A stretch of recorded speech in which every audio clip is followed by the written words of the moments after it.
You're being fined $500 again. The note taped to my front door was written in big red letters, and even though I'd seen variations of it before, this one felt different.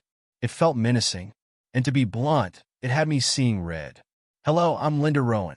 I'm 53, a software consultant by day, caretaker for my aging mother by night, and a reluctant participant in my local Homeowners Association's never-ending theatrical production. If you've ever felt railroaded by excessive HOA rules or threatened by bogus penalties, read on. You might discover how to stand up for your rights as a property owner. Let's take a stand together, because your home is your castle, and no board should get to claim otherwise. Now, let me take you back a few months. I moved to this quiet, tree-lined neighborhood in Willow Bend because I wanted a stable community to care for Mom when she visits. A place where neighbors wave hello as you pass by and occasionally bring over a plate of brownies if you've had the flu. That's exactly the vibe I got when I toured the house. An older lady down the street crocheting on her porch, someone else walking a leash cat, and a few kids playing ball on the sidewalk. It looked like the definition of serene suburbia. But behind the well-trimmed hedges and perfect sidewalks, my new HOA apparently had some questionable habits. When I first arrived, I got a standard welcome letter from them. "We're so glad you're here," alongside a slim, condensed set of guidelines.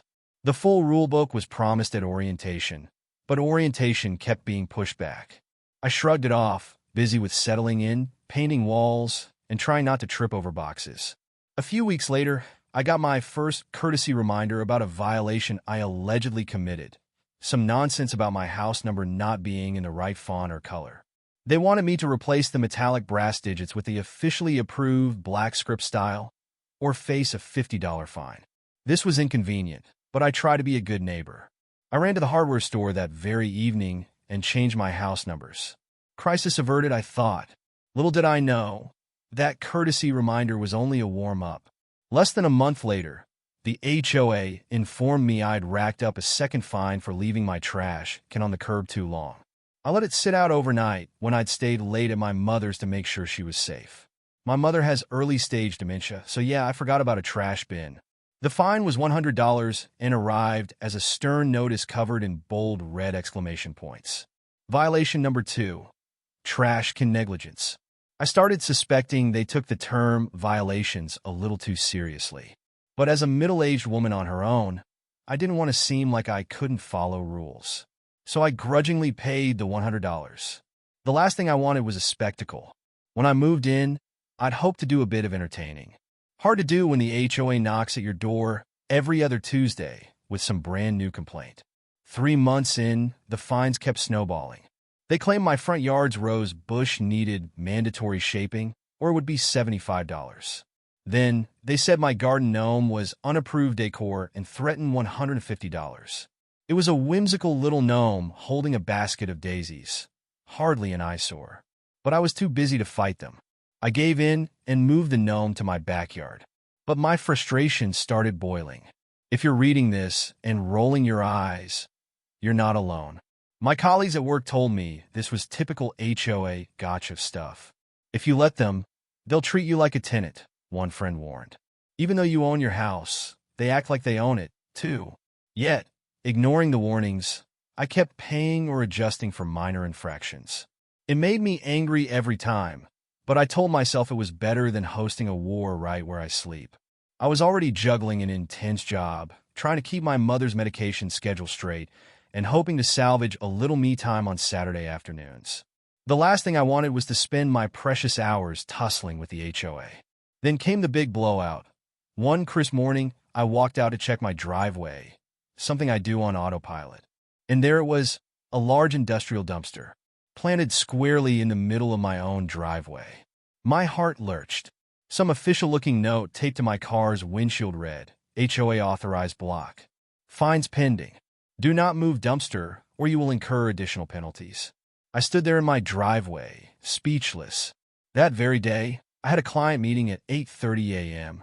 For a software consultant who was already behind on timesheets, missing this meeting wasn't an option unless I wanted to watch my livelihood swirl down the drain. I stared at the dumpster and tried to figure out who had done this or why. The sweet older lady from down the road, who crocheted on her porch, caught my eye from a distance. She seemed to shake her head in sympathy. She'd been around a while. Maybe she'd seen her share of these stunts. What was I supposed to do? If I took it upon myself to move the dumpster, they'd pounce. If I left it there, I couldn't get my car out. A swirl of panic started forming in my chest. I'd never heard of an HOA forcibly blocking someone's driveway. This went beyond typical nuisance. This was sabotage. I called the so-called HOA helpline. A bored-sounding woman told me my property was under enforcement for unpaid fines totaling $500. I'm sorry, but until the fines are paid, your property privileges are restricted. Restricting property privileges by dropping a dumpster in my driveway? Had I slipped into a comedic spin-off of The Twilight Zone? I realized that the time for compliance was over. The time for war had begun. So, there I was on the phone with the bored woman from the HOA, heart thudding, temper flaring, but still trying to keep it together. Please, I have to get to work. This is my livelihood.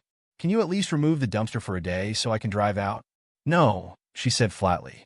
Not until you pay the outstanding $500 in fines. That's the policy. Then she had the gall to ask, would you like to settle your balance with a card today? I resisted the urge to slam the phone down. I'd like more information. I never received a single invoice for $500. I told her, trying to keep my voice steady. I paid for the trash can violation, changed my house numbers. I comply, but you keep tacking on new charges. I'd like an itemized breakdown. She sighed. One moment, I heard clicking in the background. Then she read off a bizarre list. $150 for yard ornament non-removal. $100 for unapproved pet structure. Apparently, they thought my mother's collapsible walker, which I'd left on the porch one day, was some kind of cage for animals. And a $250 penalty for disrespect to an HOA board member. I about choked on that last one. Disrespect? For what? Disagreeing about a gnome? Ma'am, I said, I'm disputing these charges. You can't hold me hostage by blocking my driveway. That's illegal. I'm going to call the city if you don't remove that dumpster right away. She gave me a non-committal hum. I tried not to let her hear the tremor in my voice. My carefully balanced morning was falling apart. I had 15 minutes to get on the road if I wanted any shot at making it to the meeting on time. But as I stepped outside to see if I could possibly maneuver around the dumpster, I realized with sinking despair that they'd wedged it snugly. There was no route for my little sedan, unless it sprouted wings and flew. My next move was calling the police. I dialed non-emergency and explained the situation. The dispatcher sounded surprised. Your HOA blocked you in your driveway? That's unusual. Let me see if we can send someone over to mediate. I left my phone number, not really expecting them to race to the scene. Let me tell you, the concept of the American dream we grew up hearing about. Own your home, plant your garden, live in peace. Doesn't mention anything about small-time tyrants punishing you with industrial trash containers on your property. If you're over 45, you might remember the days when HOAs existed primarily to keep communal areas tidy and occasionally organize a neighborhood picnic. Now, they can act more like roving enforcers with clipboards, scanning each mailbox for potential profit. That's exactly what Willow Bend's HOA felt like. A profit machine hidden behind the facade of neighborhood upkeep. Standing on the sidewalk, I saw a neighbor named Dan approaching. He looked nervous, glancing around like someone might be watching. Lene, saw the dumpster. Mind if I ask? Don't mind at all, I replied. They want $500 in bogus fines before they let me drive to work. I'm stuck, he sighed, rubbing the back of his neck. Happened to me last year. They claimed I had an unauthorized satellite dish on my roof. Took me a week to prove it was an old vent cap, not a dish. Meanwhile, they threatened to foreclose on my house if I didn't pay the fines. Foreclose? That's insane. Over a vent? Dan shrugged. They're bullies. Never leave a paper trail that can be pinned on them in court, though. Always word of mouth, weird intimidation tactics. Never physically threatening, but they'll do stuff like this. They know it's tough to fight them legally if you're busy. And no one wants their house to be a battleground. So we usually cave. That's how they keep doing it. We stood there uneasy. The scent of freshly cut grass mingled with the sour taste of fear in my mouth. In the distance, I saw a police car turn onto our street. A flicker of hope. The officer parked across from my house and ambled over. I explained the situation, pointing at the dumpster. The officer folded his arms and asked a few clarifying questions. But I could tell by his expression he wasn't entirely sure how to handle an HOA dispute. Eventually, the officer requested the phone number of the HOA. He placed a call, stepping away to speak in private. A few minutes later, he returned with a neutral expression. "They say you owe them money," he said. "They have a contract that apparently allows them certain enforcement measures. I'm not entirely certain if that includes blocking a driveway, but they claim you agreed to these rules when you moved in." I felt my face burning. "So, can they just get away with this?" The officer shrugged. "It's more of a civil matter than a criminal one.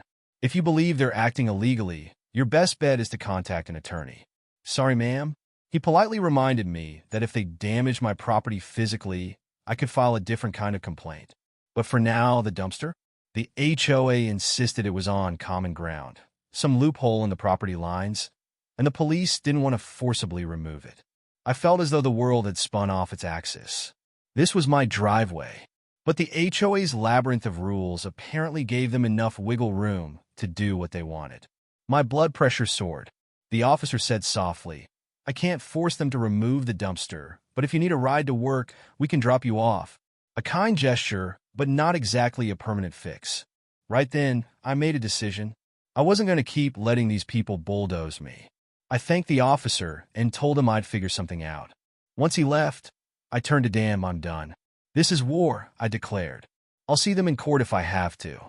I'm not paying a dime for these nonsense fines." Dan placed a reassuring hand on my shoulder. "Let me know if you need any help," he said softly before walking away. For the first time, I felt a tiny spark of solidarity. Maybe I wasn't alone in this. Maybe there were others fed up and ready to stand against the tyranny of the Willow Bend HOA. As I marched into my house to see about rearranging my client meeting, I felt the sting of humiliation. They'd effectively trapped me at home, over a garbage can violation and a so-called disrespectful attitude. But I was determined to fight back. The question was how? Let's skip ahead a bit to the day after the dumpster fiasco. I'd spent most of that day on the phone with coworkers, explaining I had a personal emergency, which wasn't a lie. My boss, James, is a practical man. He said, "Linda, we need you, but do what you have to do. Just keep me in the loop." The conversation ended with me feeling grateful for my job's flexibility and stewing in anger over the injustice right outside my front door. That night, I barely slept. My mind kept looping the same question. How can I fight an HOA that's comfortable blocking a driveway? By morning, I decided to gather allies.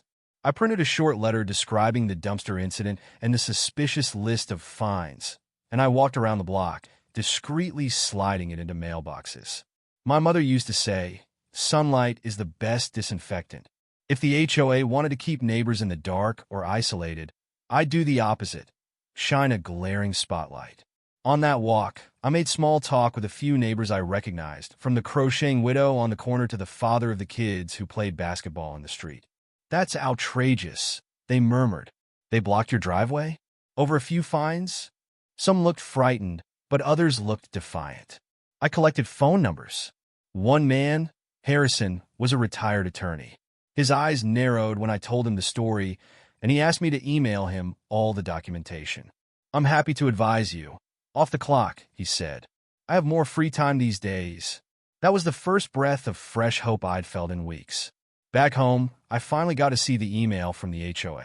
They'd attached an invoice for $500 in pending fines, plus a new $200 nuisance fee for the inconvenience of dealing with my phone call to the police. Their arrogance took my breath away. I scrolled further and found mention of a hearing I could request, held once a month, where a volunteer HOA board would review disputed fines. Oh, how generous. I was in the kitchen, leaning on the counter, reading these documents on my tablet when Mom called. She was having a confused morning. She couldn't find her slippers and was sure they'd been stolen. Calming her down usually took a gentle conversation, reminding her she was safe. As I reassured her, I kept thinking, this is madness. I should be focusing on caring for my elderly mother, not battling a rogue homeowners association. Once Mom was settled, I forwarded the emails to Harrison, the retired attorney. An hour later, he called, They're definitely pushing the limits of what an HOA can legally do, he told me. But they have well-crafted disclaimers in the original neighborhood charter documents. They might claim that blocking your driveway isn't an actual trespass if they label it as a community enforcement measure. I started to protest, but he continued, let's be calm. We can start by demanding a formal hearing. Also, I recommend alerting local media. Sometimes the best legal strategy is public pressure. Public pressure. I glanced at the old phone book in my desk drawer. Even in this digital age, I kept it for emergencies. I found the number for the Willow Bend Weekly, a small local newspaper. I dialed and was forwarded to a reporter named Judy, who specialized in local interest stories. This might be right up my alley, she said, sounding intrigued. Are there other neighbors who face similar issues? Oh, definitely, I replied, reeling off Dan's vent cap fiasco. Judy asked if she could speak with him. I said I'd check with Dan, and if you want pictures of the dumpster in my driveway, I have plenty, I offered. Judy's voice sharpened with interest. She gave me her email address, and we set a date for her to come see the neighborhood in person. The next morning, I woke up to find the dumpster gone. In its place was a thick metal chain locked across my driveway, attached to two slender metal posts hammered into the ground at either side. A single laminated sign hung from the chain. No access until fees are paid. Willow Bend HOA. The nerve! They'd replaced the giant dumpster with a chain blockade. I guess they realized the dumpster might be too obvious, or maybe the local disposal company needed it back. Either way, they were doubling down. My rage flared bright. This is borderline harassment, I muttered.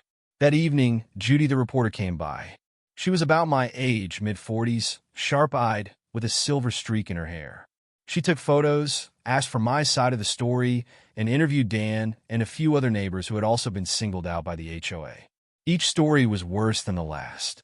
A couple in their 70s got fined $300 because their wheelchair ramp didn't meet the HOA's architectural aesthetic.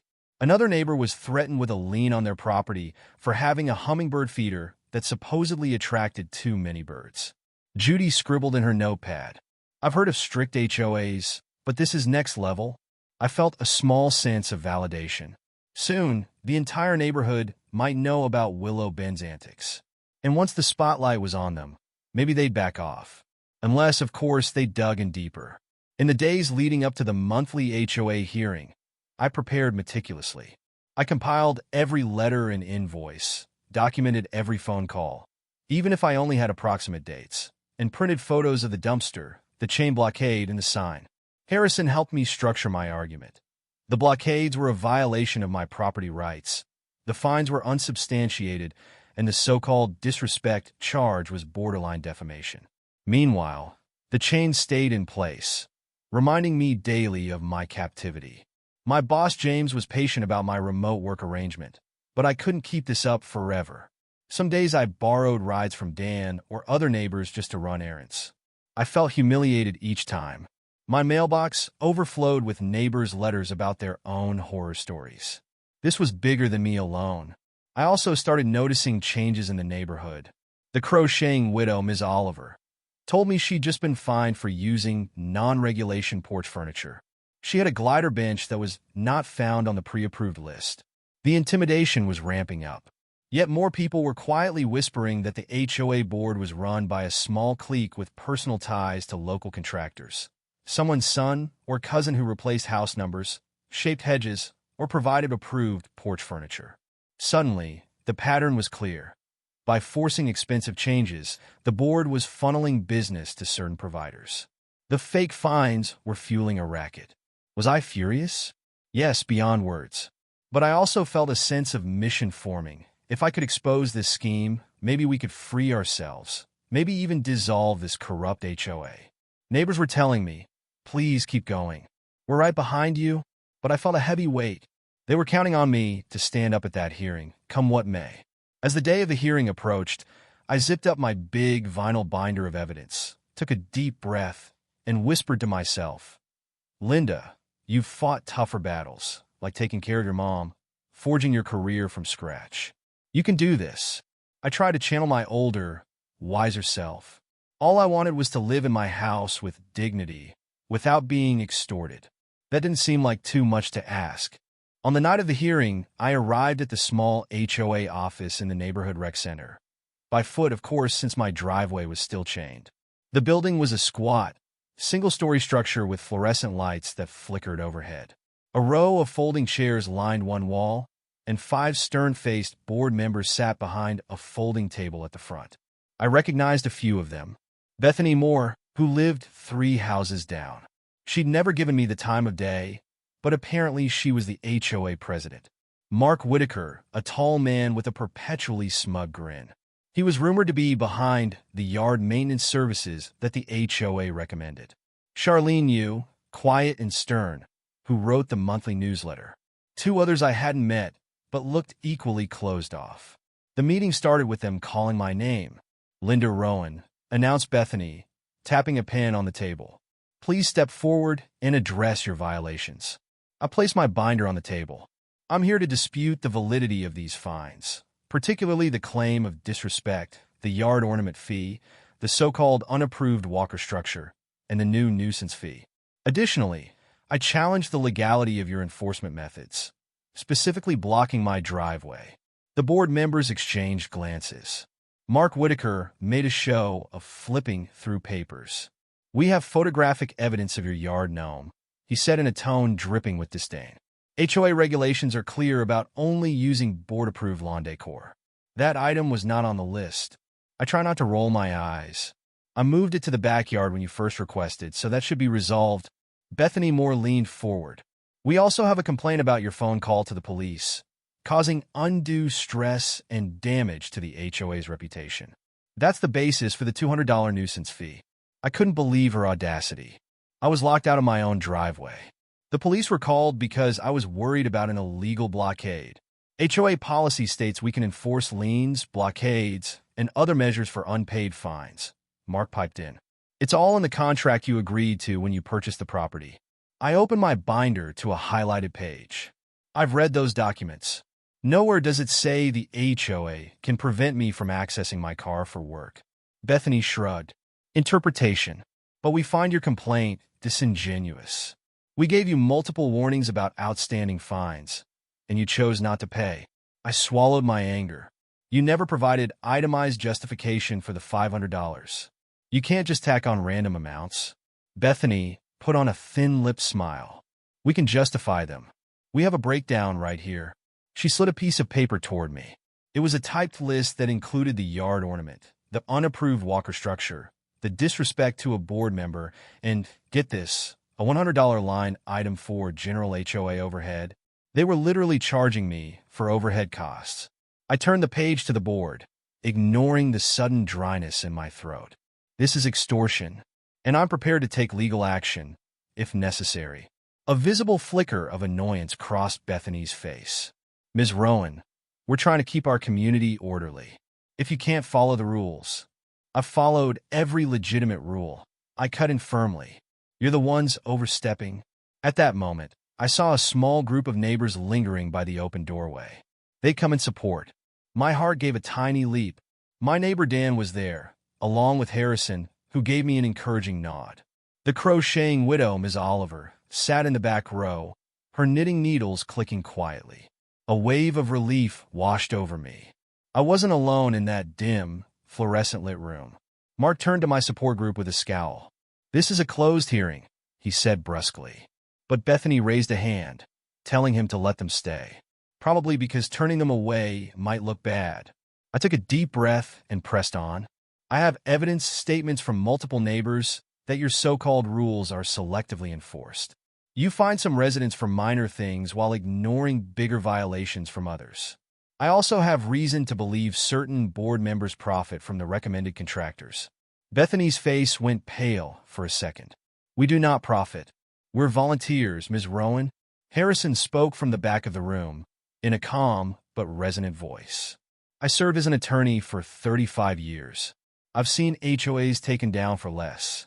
Ms. Rowan has photographic evidence of a blockade on her driveway, plus an abundance of questionable charges. An uneasy murmur rippled through the board. Mark cleared his throat. Perhaps we can come to an understanding. He looked at Bethany. Bethany seemed rattled, but she leaned in, trying to reclaim her authority.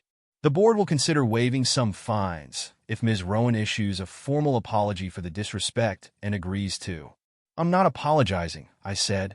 My heart hammered, but my voice came out steady. I have every right to question your actions. You've blocked my property, threatened neighbors, fined people for medical equipment. This is un-American. Charlene, the quiet board member, piped up. We should probably remove the chain, she said quietly, as if the entire fiasco had begun to weigh on her conscience. Mark shot her a glare. Bethany tapped her pen again, restless. The board will convene privately to discuss. Everyone else, please wait outside. We stepped out. I could feel my adrenaline spiking. Out in the hallway, neighbors patted my shoulder and thanked me. You did great, Ms. Oliver said. I only wish we had spoken up sooner. Within minutes, the board called me back in alone. Bethany avoided my eyes. We've decided to remove the chain, she said in clipped tones. In exchange, we expect your outstanding fines to be paid in full within 30 days. No, I replied flatly. I'm not paying for phony violations. And if the chain isn't removed first thing tomorrow, I'm hiring a contractor to remove it myself. Then I'll bill the HOA. Mark bristled. You can't do that? Harrison's calm voice cut in again from behind me. Actually, Ms. Rowan has every right. You're preventing her from using her property. That's legally questionable at best. If you want to avoid a lawsuit, remove the chain. Immediately, I saw Bethany's hand tremble. She exchanged a meaningful glance with Mark, who set his jaw. Fine. The chain will be removed tonight, Bethany muttered. But the fines stand. I shrugged. I'll see you in real court, not an HOA hearing, if you try to collect. With that, I walked out head held high. The cluster of neighbors followed me. As we spilled into the parking lot, Ms. Oliver embraced me gently. Dan grinned widely, pumping his fist. That's a victory if I ever saw one, he declared. And it was, perhaps a small victory in the grand scheme, but a victory nonetheless. My driveway would be unchained, and I was no longer cowering. By the next morning, the chain was gone. I heard from Harrison that the board was in disarray. Some members pushing to settle the dispute quietly, others demanding they double down. But I had a sense the dam had finally cracked. Within a week, the Willow Bend Weekly published a front-page story featuring my photos and interviews with neighbors. The headline read, HOA overreach? Willow Bend residents fight back. The story spelled out the chain blockade and phony fines, shining a glaring light on the board's tactics. After that, the local TV station picked up the story, inviting me and Harrison for an on-air interview. Bethany declined to appear, sending a statement about how the HOA's mission is to preserve community standards. But the negative spotlight was enough to compel the board to hire an outside attorney to review their practices. I wish I could say everything was magically fixed overnight, but it wasn't. The board members who had orchestrated these shady deals tried to defend themselves, but the pressure, legal, public, and from angry neighbors, grew too much. They eventually resigned. A new, interim HOA board took over, promising a fair audit of all fines. Lawsuits were threatened by multiple homeowners, including me. The chain fiasco alone was enough to build a solid claim for damages. In the end, I settled with the new board for a promise of zero owed fines and a public acknowledgement that their enforcement was excessive. More importantly, the new board rewrote the bylaws to limit the HOA's power to block driveways or impose bizarre fines without due process. The neighborhood breathed a collective sigh of relief. And though it took months, we finally achieved a measure of justice. For me personally, the experience reminded me that staying silent can sometimes be more damaging than confronting trouble head-on. We middle-aged folks have enough responsibilities, caring for aging parents, juggling careers, planning for retirement, without having to fight extortion at our own front door. But when push comes to shove, we still have a voice. We can band together, shine light on the nonsense, and reclaim what's ours, the comfort of our own homes. So if your HOA ever decides they can block your driveway for so-called fake fines, remember my story. Remember the chain, the dumpster, the overblown threats, and realize you do have options. Rally your neighbors. Collect evidence. Call the media. Seek legal advice. You don't have to pay made-up penalties just to keep the peace. Sometimes you have to stand tall and declare, "Not on my driveway." You don't. And that's exactly what I did. I didn't just get my driveway back. I got my neighborhood back too. If you or someone you know is dealing with an HOA nightmare, don't let fear or isolation keep you silent. Share this story, speak up, and stand together. Change begins the moment you say, "Enough is enough." Reach out to legal resources, the media, and your neighbors. Strength in numbers is real. Your home is your sanctuary, and you have every right to protect it. Stay vigilant, stay informed, and let's ensure no one else is trapped by chains, dumpsters, or phony fines ever again.